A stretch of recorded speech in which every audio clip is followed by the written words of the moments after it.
Welcome to our Top 5 Drug Lords Countdown. Today, we're exploring the lives of 5 infamous figures who dominated the underworld, from Colombian cartels to Mexican kingpins and American crime bosses. Join us as we uncover their stories of power, intrigue, and lasting impact on global crime history.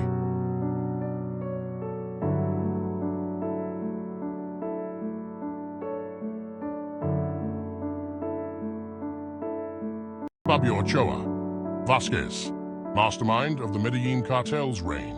Fabio Ochoa Vasquez was born on February 2nd, 1957. In Medellin, Colombia, rose to prominence as a key figure in the notorious Medellin cartel during the 1980s. Alongside his brothers, Jorge Luis and Juan David, Fabio played a pivotal role in establishing the cartel's dominance in the global cocaine trade, which at its peak supplied an estimated 80% of the cocaine smuggled into the United States. Fabio Ochoa Vasquez was known for his strategic acumen and organizational skills within the cartel, contributing to its rapid expansion and immense wealth. His operations spanned from Colombia to the United States and Europe, navigating complex networks of corruption and violence. In 1991, Fabio Ochoa Vasquez was arrested in Colombia and subsequently extradited to the United States, where he faced charges related to drug trafficking and money laundering.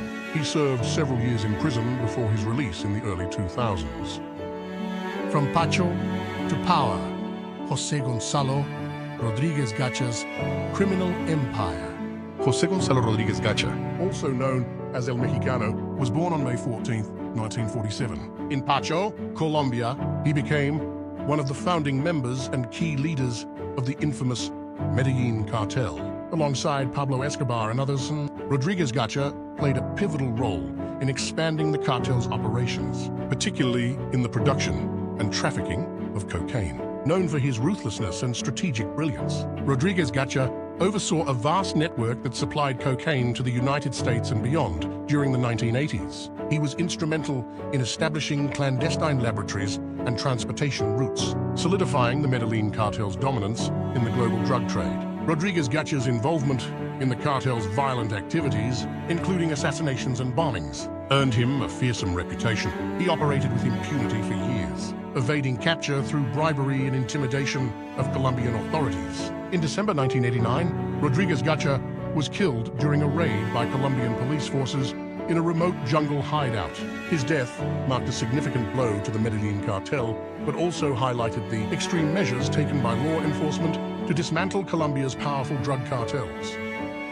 Nemesio Oseguera Cervantes, the enigmatic leader of CJNG, Cervantes, commonly known as El Mencho. He was born on July 17, 1966, in Mexico. He is the leader of the Jalisco New Generation Cartel, CJNG, one of Mexico's most powerful and violent drug trafficking organizations. El Mencho began his criminal career in the 1980s, initially involved in small-scale drug trafficking activities. Over time, he ascended through the ranks of the cartel, known for its brutal tactics and ability to challenge established cartels like the Sinaloa Cartel and Los Zetas. Under El Mencho's leadership, the CJNG has expanded its influence across Mexico and internationally, trafficking large quantities of methamphetamine, cocaine, and other drugs into the United States and other countries. The cartel is notorious for its use of extreme violence, including assassinations, kidnappings, and attacks on law enforcement. Despite being one of the most wanted criminals by both Mexican and U.S. authorities, El Mencho has remained elusive, evading capture through a network of corruption and intimidation. His cartel continues to pose a significant challenge to efforts to combat drug trafficking and organized crime in Mexico. From power to protection, the rise and fall of Nikki Barnes. Leroy Nicholas Barnes, known as Nikki Barnes, was born on October 15, 1933. In Harlem, New York City, he rose to infamy as a prominent figure in the drug trade during the 1970s, leading a criminal organization known as the Council, which dominated the heroin distribution in Harlem and beyond. Nikki Barnes was known for his flamboyant lifestyle, wearing expensive clothes and jewelry, and cultivating an image of wealth and power. He became known as Mr. Untouchable due to his ability to evade law enforcement for many years through bribery and intimidation.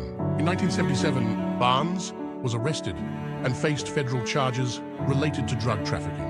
However, he made history by becoming the first major drug dealer to cooperate with law enforcement and testify against his former associates in exchange for a reduced sentence. After cooperating with authorities, Nikki Barnes entered the Witness Protection Program, assuming a new identity and living under government protection. His cooperation led to the dismantling of the council and the incarceration of many of its members.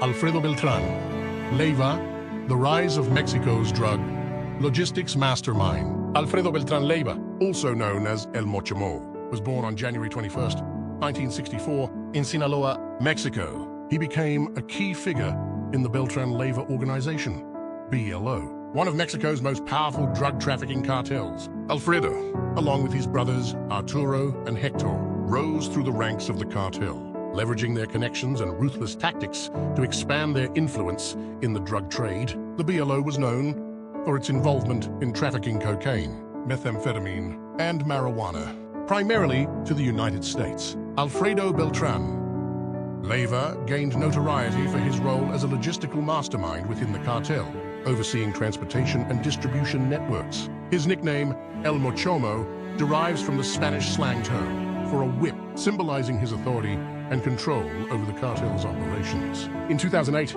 Alfredo Beltran Leyva was arrested by Mexican authorities, marking a significant blow to the BLO. His capture led to internal strife within the cartel and intensified violence in the ongoing drug war in Mexico.